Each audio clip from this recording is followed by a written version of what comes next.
क्या होते हैं aromatic compounds? All those compounds, हमने दो तरह के एरोमेटिक कंपाउंड्स करे थे, one which have a benzene ring and the second which do not have a benzene ring. तो जिनके पास बेंजीन रिंग होती है उनको हम लोग बुलाते हैं बेंजीनॉइड एरोमेटिक कंपाउंड्स, और जिनके पास बेंजीन रिंग नहीं होती उनको हम बुलाते हैं नॉन बेंजीनॉइड एरोमेटिक कंपाउंड्स, ठीक है। पर यहाँ पे हम लोग जब नॉमेनक्लेचर करेंगे और जनरली जो आपके सिलेबस में क्या कहते हैं एरोमेटिक कंपाउंड्स हैं वो सिर्फ बेंजीनॉइड है, नॉन बेंजीनॉइड नहीं है। एग्जांपल्स हम ऑलरेडी कर चुके हैं सबके, ठीक है। So when we talking of simple aromatic compounds जिसकी हम लोग नॉमेनक्लेचर यहाँ करेंगे, मोस्टली जो नॉमेनक्लेचर एरोमेटिक कंपाउंड्स की होती है वो हम कॉमन नेम्स के बेसिस पे ही उसको याद रखते हैं, ठीक है। बहुत सारे हम आज करेंगे जिसको हम लोग कॉमन नेम्स ही हमें याद रहते हैं, बट हम उसके IUPAC नेम्स भी साथ साथ डिस्कस करेंगे, राइट। ये आपको इम्पोर्टेंट है सारे के सारे पता होने, बिकॉज इसको हमने डिटेल में +2 में पढ़ना है सारा, right. So let's go on to the first one, the simplest one, which is only it consists of one benzene ring. This is known as benzene. Structure जो इसका होता है, it is a cyclic compound, hexacyclic compound having alternate single and double bonds. तो इसलिए हम लोग इसको एक और नाम भी देते हैं, which is cyclohex 1, 2, 3, 4, 5 and 6. This is how we are going to number it. ठीक है? So cyclohex 1, 3, 5. Trimene. Right? So you can see over here कि जो इसका IUPAC name है, that is a very big name. तो उसको cut short करने के लिए हम हर जगह इसको बेंजीन बुलाने वाले हैं। अगर इसके ऊपर एक CH3 ग्रुप लगा दे, ओके, तो इसे हम क्या बुलाते हैं? This is known as toluene, right. और अदरवाइज हम इसको क्या बुलाते हैं? एक और नाम से बुलाते हैं, it is also known as methyl benzene. पर जो मोर कॉमन नेम जो हम यूज करते हैं इसके लिए, that is going to be toluene, right. अगर हम इसके ऊपर OH लगा दें, then this is known as phenol, okay. और एक और नाम है इसका, it is also known as hydroxybenzene, but again this is the name which we are going to use, right। फिर अगर हम इसके ऊपर CHO ग्रुप लगा दें, then this is known as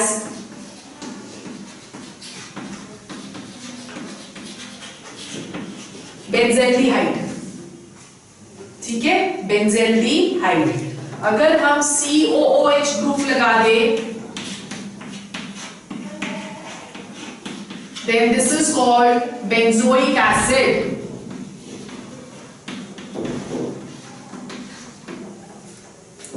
benzoic acid. ये सारे नाम याद रखने, अच्छा। अगर COOH ग्रुप लग गया तो then this is known as benzoic acid.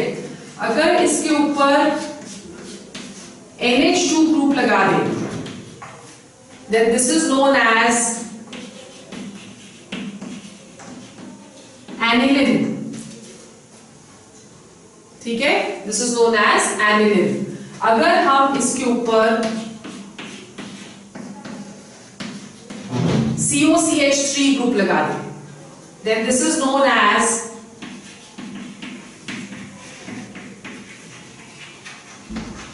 एसिटोफिनोल, okay. और अगर इसके ऊपर हम OCH3 लगा दें, then this is known as anisole, right. इसको हम लोग मिथॉक्सीबेंजीन भी बुलाते हैं। This is also known as methoxy benzene, methoxybenzene. ठीक है। उसी तरह से इसको हम लोग अमीनो बेंजीन भी बुलाते हैं, NH2 के साथ amino benzene, right. So these are few of them which you should know. Now let's go on to, इसमें सब में आप देख रहे हो कि हमारे पास एक ही सब्स्टिट्यूएंट प्रेजेंट है, रिंग के ऊपर एक ही सब्स्टिट्यूएंट प्रेजेंट है, इसके ऊपर कोई भी नहीं है, इसके ऊपर CH3, इसके ऊपर OH, इसके ऊपर CHO and so on. Now we are going to do examples जिसमें दो सब्स्टिट्यूएंट्स प्रेजेंट है, ठीक है। ओके, सो एक हम लेंगे जिसके पास दो सब्स्टिट्यूएंट प्रेजेंट है। As I just told you कि अगर एक CH3 ग्रुप प्रेजेंट है तो इसे हम क्या बुला रहे हैं, this is known as toluene, right, this is toluene. अब अगर सपोज एक की जगह we have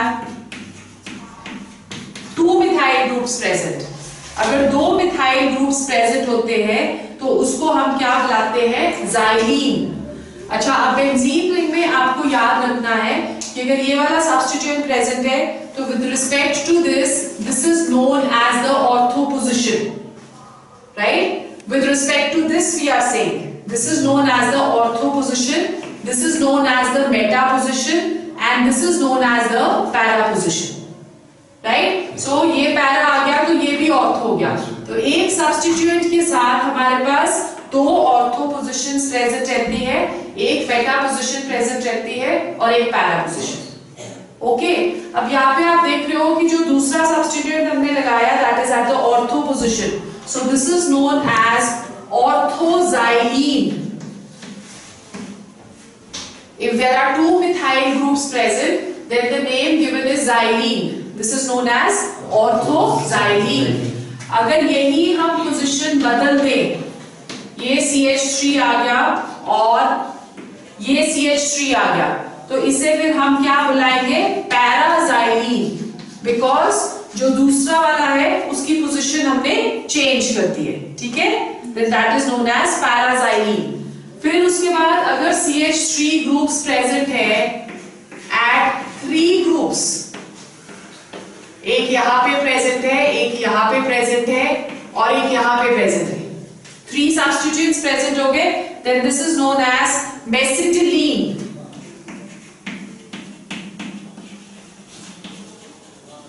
This is known as mesitylene। Otherwise हम इसका नाम क्या दे सकते हैं, अगर इसको हम नंबर 1 ले रहे हैं, इसको नंबर 2 ले रहे हैं, 3 ले रहे हैं, 4, 5 and 6, right.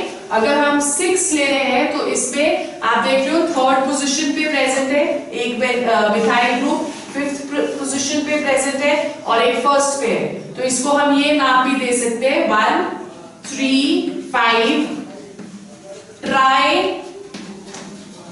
methyl benzene। This name can also be given, okay।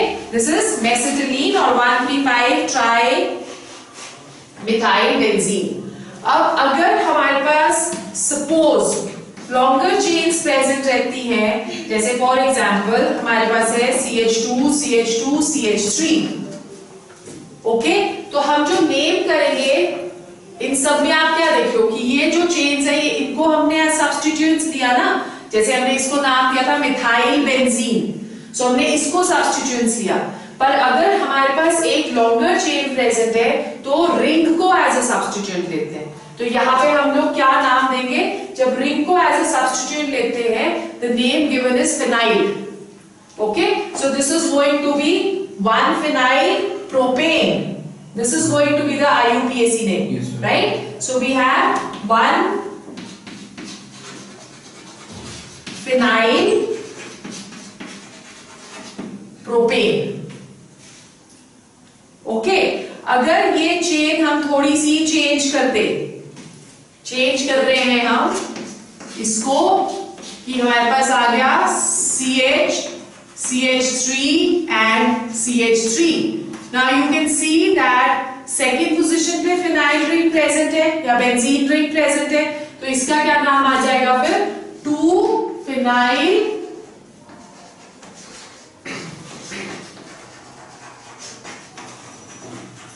propane।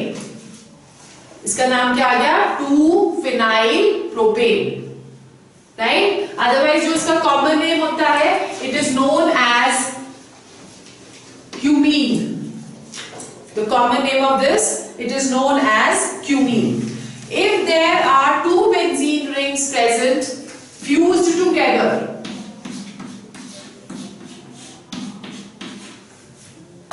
like this, दो benzene rings present हैं, both are fused together, then this is known as naphthalene. ठीक है, then this is known as what? It is known as naphthalene.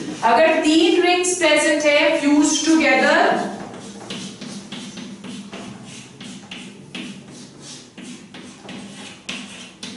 then this is known as anthracene. ये सब names आपको याद होने चाहिए. This is known as what? Anthracene. अगर 3 benzene rings present है पर हम पोजीशन एक बेंजीन रिंग की चेंज कर देते हैं,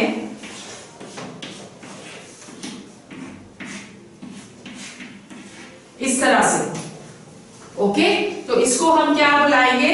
then this is known as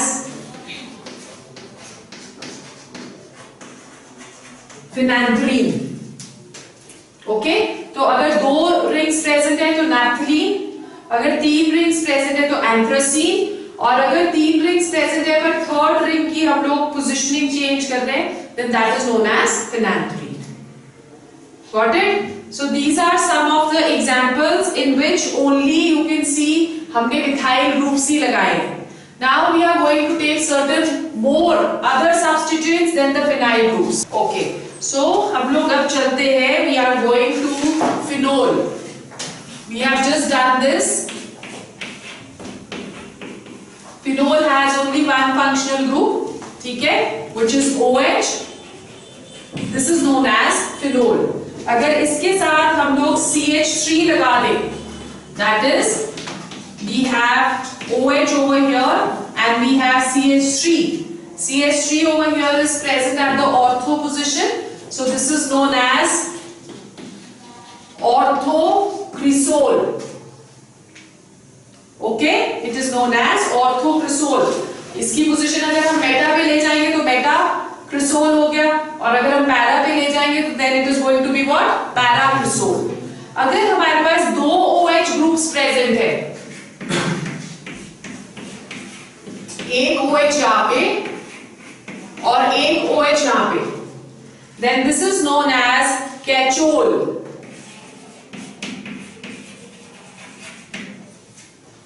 ठीक है, अगर हम पोजीशनिंग इसकी चेंज कर दें, that is we have one OH group here and the other OH group here, then this is known as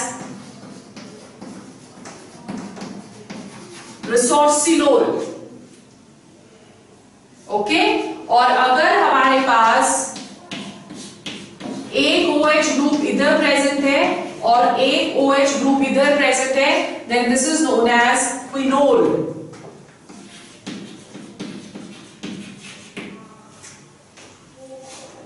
right, clear हो गया?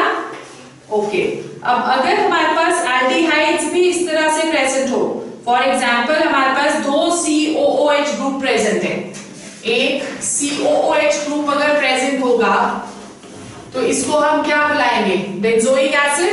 अभी क्या था ना हमने, अगर COOH ग्रुप प्रेजेंट है सिर्फ एक, तो इसे हम बुलाते हैं बेंजोइक एसिड. अगर COOH ग्रुप adjacent positions पे present है, COOH and COOH, then this is known as phthalic acid. Okay, अगर COOH इस तरह से adjacent positions पे present है तो इसको हम लोग बुलाते हैं phthalic acid. और अगर COOH group opposite positions पे present है, then this is known as terphthalic acid.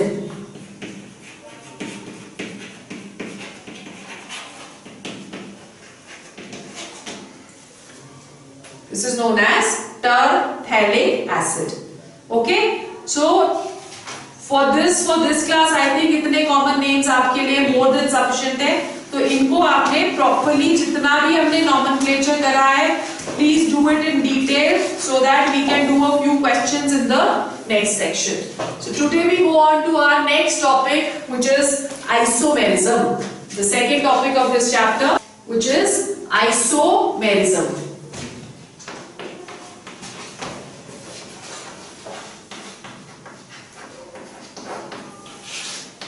What is isomerism? हम लोग बोलते हैं कि when two or more compounds they have the same molecular formula but different structural formula, then they are known as isomers of each other. ठीक है? So basically isomers क्या हुए? Those compounds having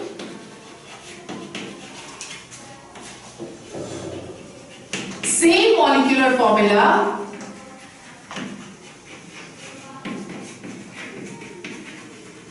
but different structural formula. Different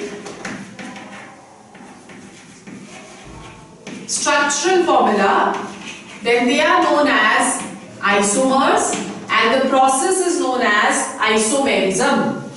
Okay, जैसे for example अगर हम लोग कोई भी एक example ले लेते हैं, let's say हमारे पास है CH3, CH2, CH2, CH3. This is a compound which we have taken. अगर इसका हम molecular formula देखें तो molecular formula 1, 2, 3, 4 carbon atoms.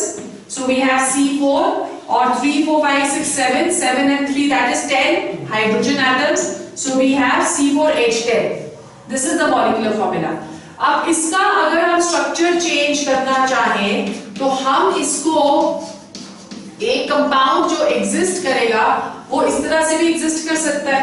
अगर आप इसका मॉलिक्यूलर फॉर्मूला देखो तो it has 1 2 3 4 carbon atoms and 3 or 3 6 and 3 9 and 1 10 hydrogen atoms. So both they are sharing the same molecular formula but the structural formula that is different. So these both compounds they are said to be isomers of each other. Okay, and the process or phenomenon that is known as isomerism. There are two types of isomerisms which we are going to study. The first one which we will study today, that is structural isomerism.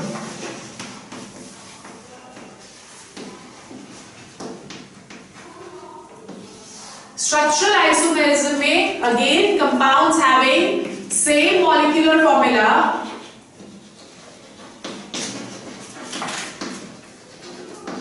but different structural formula.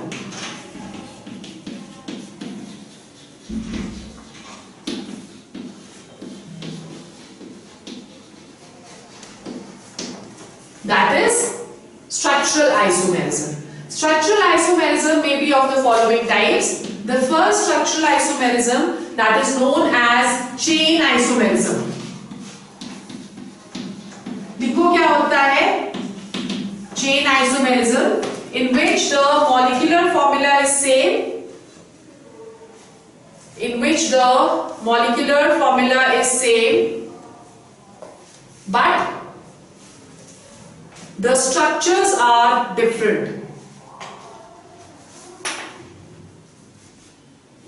But the structures are different. या आप लिख सकते हो the chains are different. But the chains are different. ठीक है? जैसे ये हमने एग्जाम्पल लिया था, अगर हम चेन आइसोमेरिज्म में एक कंपाउंड ये ले ले, इसके पास 4 कार्बन एटम्स हैं, तो इसका जो हम नाम रखेंगे it is known as butane. ठीक है? पर अगर इसकी चेन आइसोमर ले तो चेन आइसोमर ये हो जाता है. ओके, सो इसका IUPAC नेम क्या होगा? 2-methyl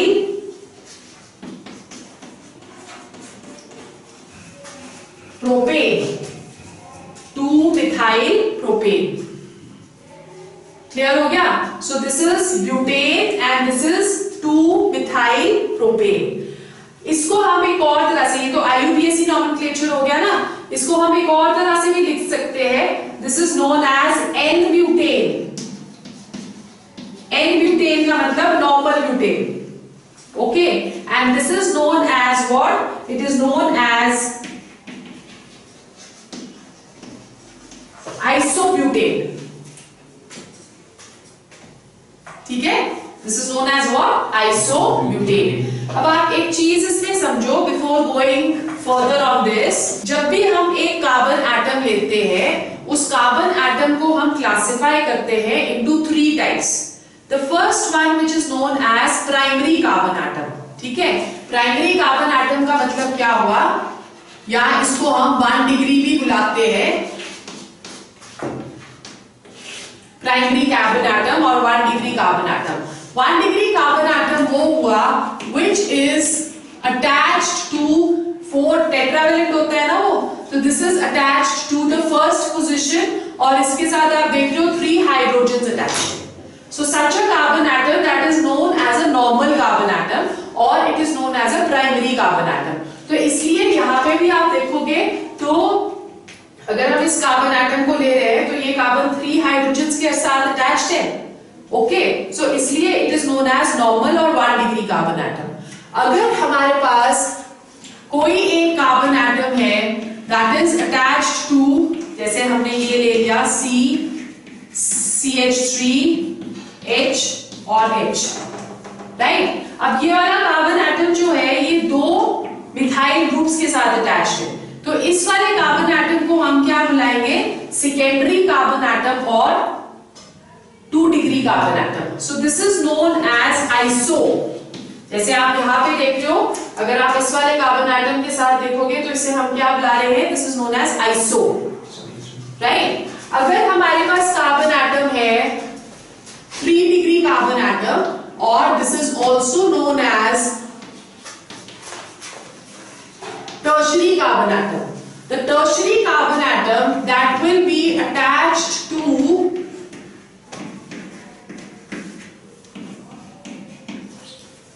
3 methyl groups, right? So ये वाला जो कार्बन एटम है इसकी 3 वैलेंसीज मिथाइल ग्रुप के साथ फिल होती है, so this is known as 3 degree or tertiary, okay, and this may also be known as neo. Right, in fact neo को अभी हम पढ़ेंगे तो नियो में हम इसको भी CH3 के साथ कर देते हैं, राइट। सो इसे हम क्या बुला रहे हैं? This is known as 3 degree.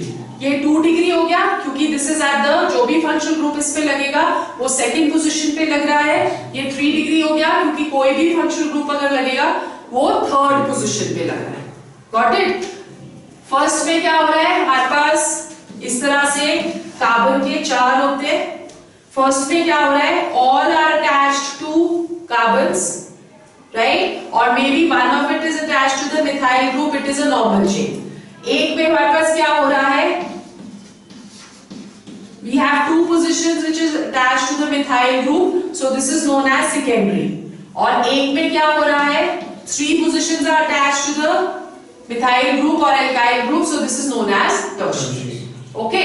So chain isomerism basically first degree, 2 degree और 3 डिग्री के ऊपर ही नेम किया जाता है। जैसे हमने वहां पे N-ब्यूटेन किया और आइसोब्यूटेन किया, उसी तरह से हम पेंटेन का एग्जांपल लेते हैं। When we are taking the example of pentane, pentane has 1, 2, 3, 4 and 5, right? This is normal pentane. इसका जो फर्स्ट चेन आइसोमर बनेगा that is going to be CH3, CH,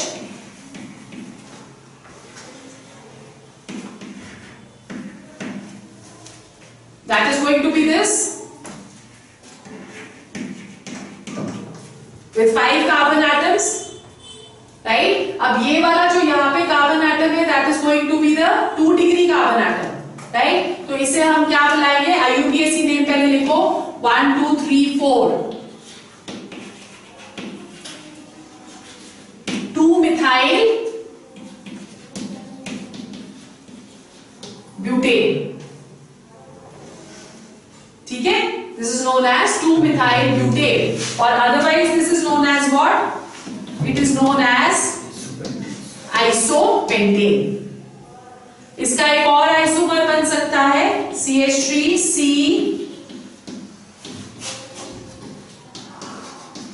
CH3, right? This will be IUPAC name. इसका क्या होगा? यहाँ से हमने numbering शुरू करी. So it is 2,2-dimethyl propane. 2,2-dimethyl propane. Otherwise, this is known as neopentane. ठीक है? So this is the first kind of isomer which we have, which is known as chain isomer. The second isomer which we are going to discuss, उसे हम बुलाते हैं position isomer.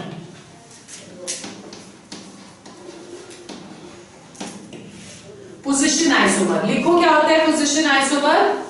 Isomers having same molecular formula,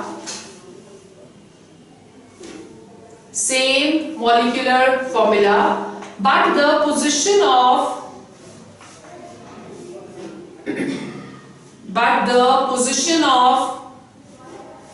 the substituent comma side chain or functional group may be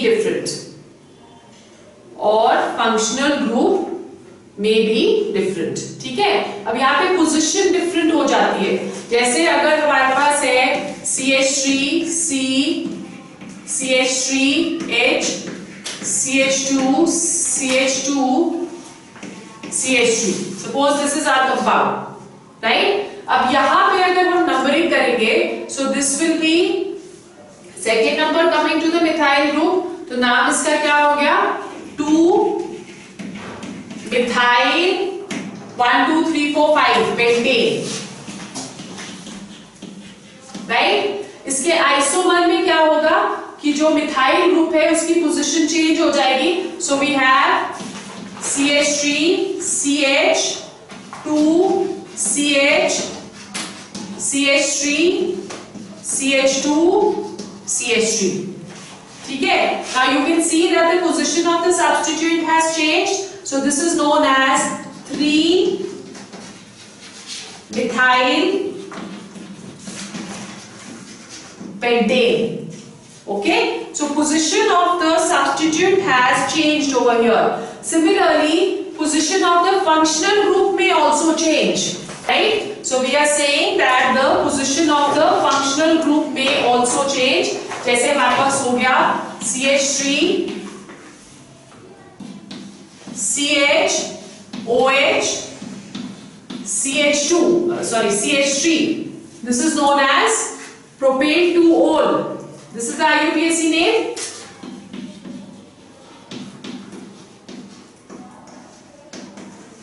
Propane 2-ol, right? अगर इसकी हम position change कर दें CH3 CH2 CH2OH, तो आप देख रहे हो कि फंक्शनल ग्रुप की पोजीशन चेंज हो गई है. Then this is known as propane 1-ol, or it can be written as propanol, right? Also the position of double or triple bond may change. जैसे हमारे पास आ गया CH3 CH double bond CH CH3. This is known as but2ene.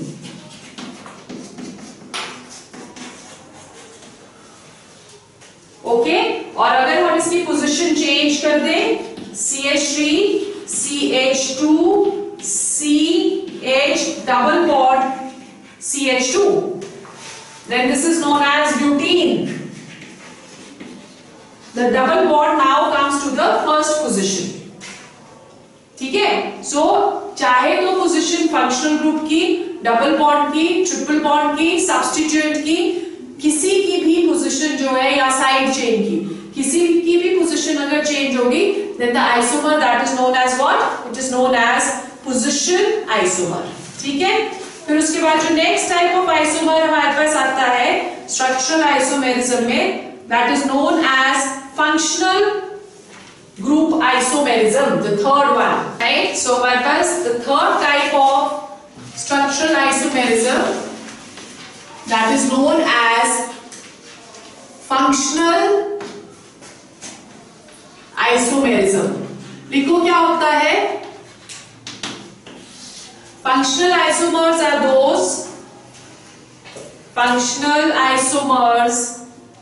are those in which the functional group changes.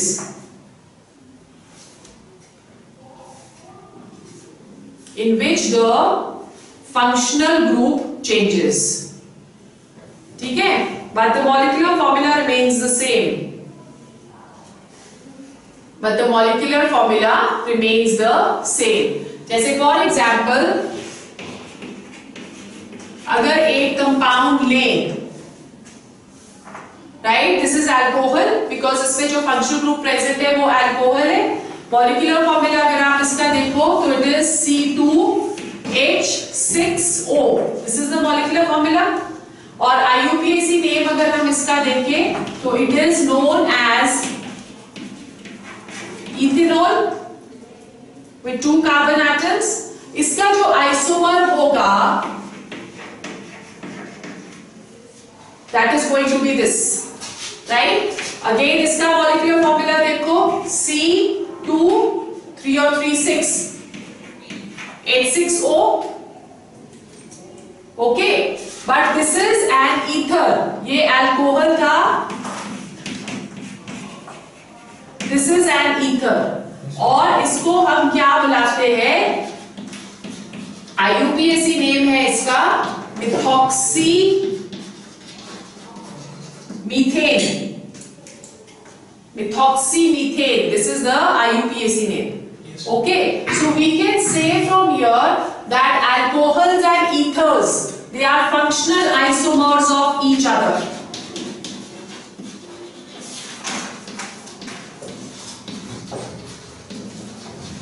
Alcohols and ethers, they are functional isomers of each other.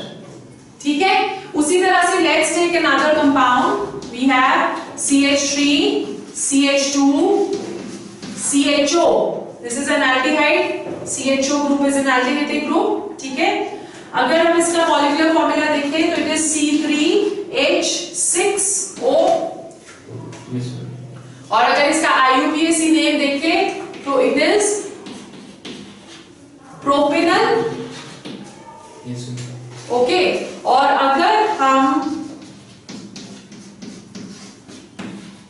इसका isomer बनाएं तो इसका isomer ये बनता है, देखो molecular formula है C3H6O, same as this, it has the same molecular formula but different functional group. This is a ketone, C double bond O, this is a ketone, और इसका IUPAC नेम क्या है? Propanol. Got it? So ये दोनों क्या है? They are functional isomers of each other. उसी तरह से डाइईन्स, alkenes and alkynes,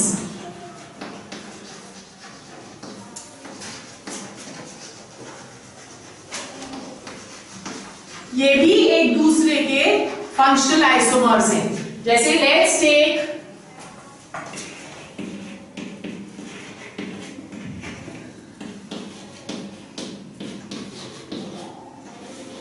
this compound, okay. अगर हम इसका IUPAC नेम देखें, this is a diene, 2 double bonds present है, तो इसका जब IUPAC नेम देखेंगे it is going to be buta 1 2 3 4 1 3 diene, है ना? यही इसका IUPAC नेम हुआ। मॉलिक्यूलर फॉर्मूला देखो क्या आता है? मॉलिक्यूलर फॉर्मूला इसका आएगा C1234 और हाइड्रोजन 2 3 4 5 6 C4H6। ओके, अब इसके लिए हम इसका जब आइसोमर बनाते हैं तो this is the isomer,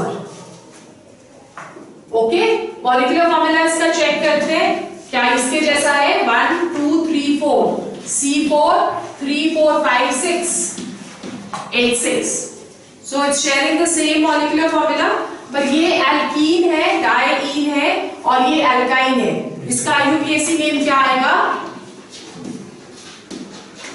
butyne. Yes, sir. Okay, so these are also what? They are also functional isomers of each other. इस तरह से बड़े सारे और भी functional isomers होते हैं, which you will study later, जब हम लोग functional groups को पढ़ेंगे in your class 12. अब यहाँ पे you have to remember कि जितने भी functional isomers होते हैं, they have different properties. जैसे जब हम अल्कोहल्स और ईथर्स कर रहे हैं, अल्कोहल्स और ईथर्स की बिल्कुल ही अलग प्रॉपर्टीज है। जो अल्कोहल्स होते हैं they are soluble in water, whereas ethers are not soluble in water. Okay, why? Because जो अल्कोहल्स है वो हाइड्रोजन बॉन्डिंग बनाते हैं वाटर के साथ, हमने पढ़ा है हाइड्रोजन बॉन्डिंग क्या होता है, व्हेयरएज जो ईथर्स होते हैं वो हाइड्रोजन बॉन्डिंग बनाते हैं। So ethers basically is regarded as an organic solvent. Clear हो गया? उसी तरह से जो अल्कोहल्स हैं उसके बॉइलिंग पॉइंट्स बहुत ज्यादा है as compare to ethers. Alcohols की रिएक्टिविटी बहुत ज्यादा है as compare to ethers, so they have different properties, right? Properties are not going to be same. Similarly जब हम एल्डिहाइड्स और कीटोन्स करते हैं तो एल्डिहाइड्स की रिएक्टिविटी ज्यादा है as compare to ketones. Okay, so functional isomers में एक ये कैरेक्टरिस्टिक रहता है कि they do not share the same set of properties, neither chemical nor physical. Whereas जो हमने first two करे, the first one that was which one? The chain isomer and the position isomer. Yes. उन दोनों की physical properties जो है वो differ करती हैं, but chemical properties almost same होती है। Yes, sir. ठीक है, क्योंकि हमने जब चैप्टर में फंक्शनल ग्रुप पे पहुंचे थे तो हमने पढ़ा था कि जो फंक्शनल ग्रुप्स होते हैं वो किसी भी एक कंपाउंड की फिजिकल केमिकल प्रॉपर्टीज को मॉनिटर करते हैं। अगर सेम फंक्शनल ग्रुप्स होंगे तो केमिकल प्रॉपर्टीज भी सेम होंगी। ठीक है, तो बाकी जो हमने दो करे, चेन आइसोमर्स और पोजीशन आइसोमर्स, उन दोनों में फंक्शनल ग्रुप सेम है, इसलिए उनकी केमिकल प्रॉपर्टीज भी सेम है। फिजिकल प्रॉपर्टीज डिपेंड करती है स्ट्रक्चर के ऊपर, तो अगर स्ट्रक्चर डिफरेंट है तो physical properties are also going to be different. ठीक है, next type of isomer which we are going to discuss, that is metamerism.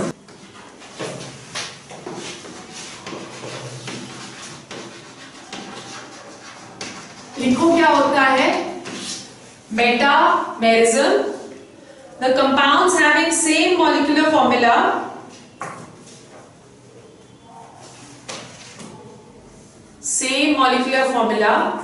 but have different number of carbon atoms, different number of same molecular formula but different number of carbon atoms on either side of the functional group. On either side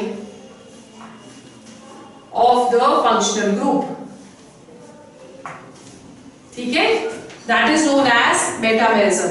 जैसे for example अगर हमारे पास है एक compound CH3 CO CH2 CH2 CH3। अब यहाँ पे आप देखो फंक्शनल ग्रुप ये वाला है C डबल बॉन्ड हो, इसके लेफ्ट हैंड साइड पे कितने नंबर ऑफ कार्बन एटम्स है? 1, और राइट हैंड साइड पे कितने नंबर ऑफ कार्बन एटम्स है? 3। तो इसका जो मेटामर बनेगा that is going to be this. अब ये फंक्शनल ग्रुप आ गया, फंक्शनल ग्रुप के लेफ्ट हैंड साइड पे कितने कार्बन एटम्स है? 2, और राइट हैंड साइड पे भी कितने कार्बन एटम्स है? They are also 2। Okay, this is known as pentane 2-ol and this is known as pentane 3-ol। ठीक है, pentane 2-ol and pentane 3-ol।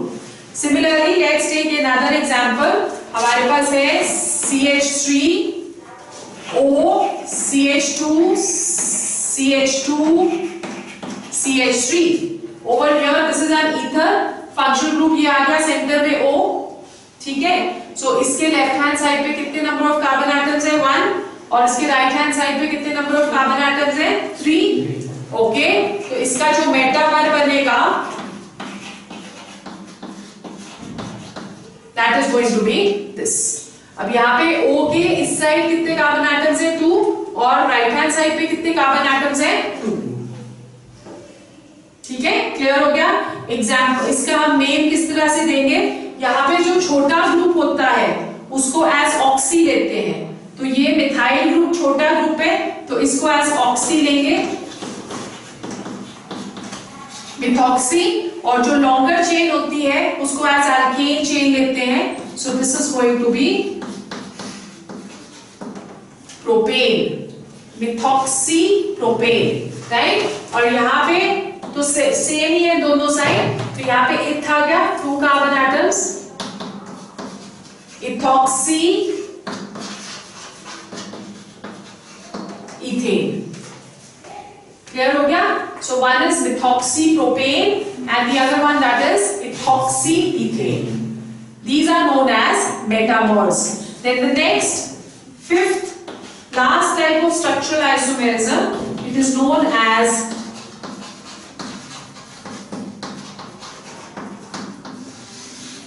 tautomerism. देखो क्या होता है, it is a special kind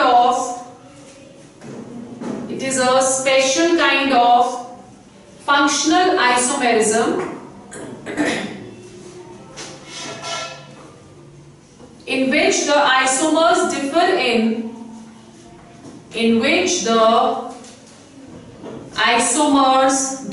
in arrangement of atoms. Isomers differ in arrangement of atoms but exist in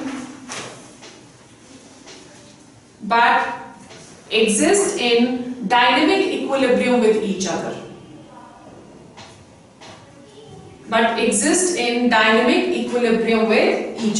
ठीक है, basically इसमें tautomerism में क्या होता है कि एक हाइड्रोजन और एक पाई इलेक्ट्रॉन क्लाउड की शिफ्टिंग होती है साइमल्टेनियसली।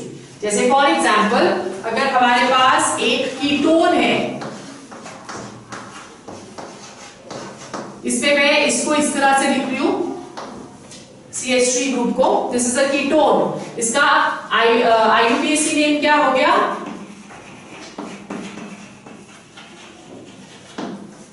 Propanone, right. अब हम क्या कह रहे हैं कि यहाँ पे simultaneous shifting of the pi electron cloud and hydrogen is going to take place. Pi electron cloud होता है जहाँ पे डबल बॉन्ड प्रेजेंट है, तो यहाँ से ये डबल बॉन्ड यहाँ शिफ्ट हो जाएगा और ये हाइड्रोजन जो है वो यहाँ पे शिफ्ट हो जाएगा। एज अ रिजल्ट जो इसका आइसोमर बना, इसको हम डबल एरो के साथ शो करते हैं। डबल एरो का मतलब कि वो दोनों एक दूसरे में इंटरकन्वर्टेबल है। डायनेमिक इक्विलिब्रियम का मतलब कि वो एक से दूसरी फॉर्म में अपने आप से चेंज होते रहते हैं। ठीक है, सो इसमें जब शिफ्टिंग हो गई तो हमारे पास जो नया कंपाउंड बनेगा, this is known as in और ओल टुगेदर। IUPAC नेम इसका क्या आएगा, if you number it from here 1 2 3, so it is propene 2-ol, ठीक है, it is known as propene 2-ol. So what is happening over here, this is the keto form, है ना। so keto form जो है वो अपने आप से चेंज हो रहा है, इन और ओल को टुगेदर हम क्या बुलाते हैं, enol, right. so this is the keto form, this is the enol form, therefore this isomerism is also known as keto enol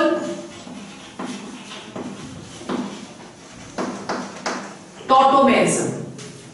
It is known as keto enol tautomerism. ठीक है, a similar kind can also happen in a cyclic compound. अगर हमारे पास ये है double bond O, right, तो यहाँ पे hydrogen present रहता है ना साइकिल में, यहाँ से हाइड्रोजन यहाँ शिफ्ट होगा और ये यहाँ शिफ्ट हो जाएगा डबल बॉन्ड, तो तो इसका जो टॉटोमर बनेगा that is going to be this. तो आप देखो तो दोनों बिल्कुल ही सेपरेट फॉर्म्स बन गए यहाँ पे। One that is known as cyclohexanol. 6 carbon atoms है रिंग में। रिंग को हम लोग नेमिंग कैसे करते हैं? Cyclohex, number of carbon atoms, ane because all single bonds are present, and one because a ketone is present. ठीक है, और इसका क्या नाम हो जाएगा? साइक्लोहेक्सिनोल, बिकॉज ईन है प्रेजेंट, ठीक है, और ओल प्रेजेंट है, तो cyclohexenol. Clear? So this is how you are going to name these compounds. तो इसमें जो सबसे कॉमन होता है that is the keto enol tautomerism only. सबसे ज्यादा जो कॉमन है that is this kind of. अब इससे हम डबल एरो क्या सिग्निफाई कर रहा है कि वो एक दूसरे में चेंज होता रहता है। That is why we are saying that it is in dynamic equilibrium with each other. Dynamic का मतलब होता है मूविंग, और इक्विलिब्रियम का मतलब कि जितना रिएक्शन फॉरवर्ड डायरेक्शन में जा रहा है उतना ही रिएक्शन बैकवर्ड डायरेक्शन में भी जा रहा है। ठीक है, have you understood this? Okay, the second type of isomerism which we are going to discuss that is stereo isomerism. Second is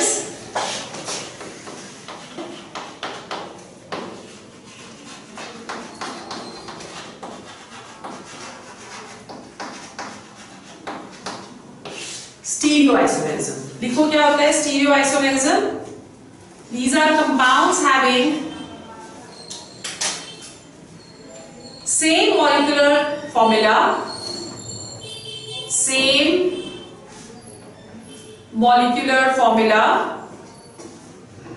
but differ in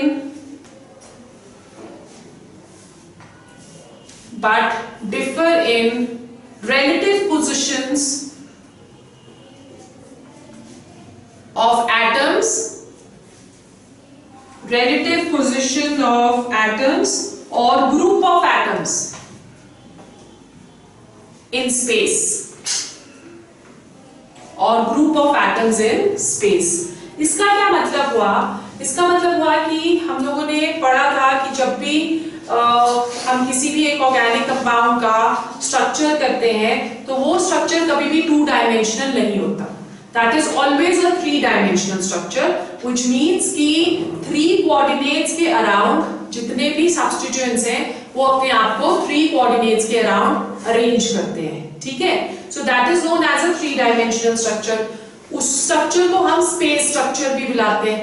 तो अगर जो कार्बन जैसे सेंटर में आ गया उसके साथ substituents अटैच्ड है ना, तो अगर हम उसकी पोजीशन चेंज करें substituents की such that कि जो x कोऑर्डिनेट में था वो y कोऑर्डिनेट में चला गया और जो y कोऑर्डिनेट में था वो z कोऑर्डिनेट में चला गया, तो उस तरह की जो पोजीशनिंग की चेंजेस होती है that we are going to study under stereoisomerism. ठीक है, so that we will do tomorrow. Okay.